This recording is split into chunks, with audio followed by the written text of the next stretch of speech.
గంధిసీన్ గారి విషయానికి వస్తే భీమవరం అభివృద్ధి ప్రదాత అని చెప్పుకోవచ్చు. 2019 ఎలక్షన్ తర్వాత ఆయన చేసిన అభివృద్ధి కోట్ల విలువ రూపాయలు చేసే భూమిని ఆయన దారదత్తం చేయడం జరిగింది ప్రజాభివృద్ధి కోసం, 100 పలకడ హాస్పిటల్ కోసం.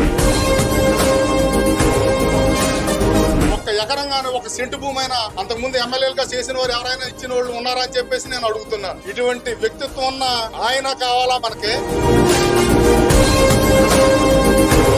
ఒక్కో జెండా భుజాన్ని వేసుకుని మా గంధిసీన్ గారి మీద పోటీ చేస్తానన్న వ్యక్తి వాళ్ళ 3వ జెండా పట్టుకుంటానికి సిద్ధమయ్యాడు. ప్రజలు కూడా దీనికోసం ఆలోచించాలి.